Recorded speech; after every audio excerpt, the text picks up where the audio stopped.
Hello, dear friends. Welcome to this program, Our Moments with God, our moments with the Word of God, our moments with the love, mercy, and compassion of God, our moments also with the holy ones of God, those who helped build holy places and who help us continuously to reach that divine Master who shows us the way and who claim that He is the way, the truth, and the life. And all that can be done when we also turn our attention, our moments with ourselves. So these are not just moments with God that we put our attention on God, but also God directs us to turn our attention also on ourselves. Then there is a communication between God and us. And I invite you also to be co-missionaries with me by simply sharing the videos with others and asking your friends, family circles to subscribe to the channel so that we reach more people through this simple effort that YouTube offers us, or Facebook offers us, or Instagram offers us. Thank you. Today, on the 10th of November, the Church celebrates the feast of Saint Leo the Great. Saint Leo the Great is, of course, one of the popes of the Church in the 5th century. 5th century. So he was born around 400 AD, and he became a pope or a bishop, I think, sometime around 441. He is well known for, he was a great intellectual, but very well known for defending the faith, which means the Catholic faith. You see, we are talking first of all about year 400. So we must remember that our Catholic faith goes way back to the origins of the Church, and from that time onwards there have been continuously interpretations or misinterpretations of the Bible, of the Word of God, or of understanding or misunderstanding of what Jesus was trying to tell people and what people understood. As the time passed and the distance grew from the time of the people who lived with Jesus and who communicated with Jesus to the time as it was passing and the distance was growing, and now we are 2000 years away from the time Jesus lived. And so in the course of history, many misunderstandings have taken place.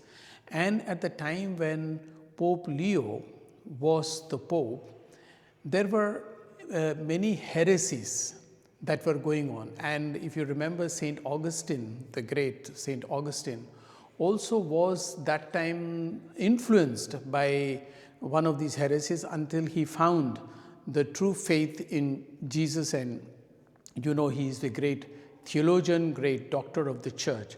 One of the things that Pope Leo the Great did was at the Council of Chalcedon, which took place in 451.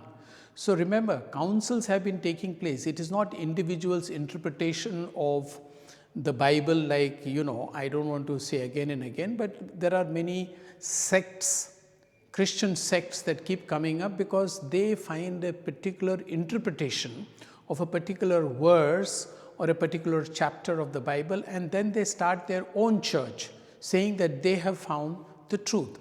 Here, it is not just Pope Leo who had defended the two natures of Christ in one person. So this was the thing that was established and approved in the Chalcedon Council, which took place in 451, where he had argued convincingly about two natures of Jesus in one person. Two natures means the divine nature as well as human nature. And this is what the Church continues to teach us even today, that Jesus, of course, is divine, he is born, he is God, and he also has a human nature. So what he suffered was true suffering, in the sense that as human beings suffer, he too suffered. So this is an important thing. Now let us not forget that Leo the Great was the first Pope, first Leo the Leo in around 450 that time. Now our current Pope is also known as Pope Leo the 14th.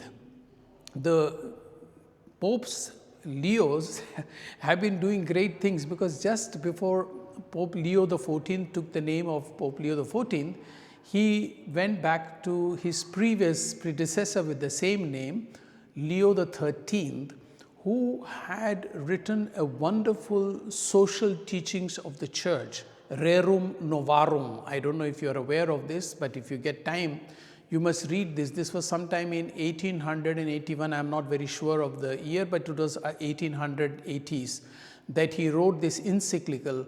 And what was in that encyclical was to defend the rights of workers. Because the capitalists, the rich people always have had the tendency to exploit the poor. They take a lot of work out of them. They don't pay them proper salaries, they don't pay them proper wages, and they do not give them a time for their holidays or sick leave or things like that.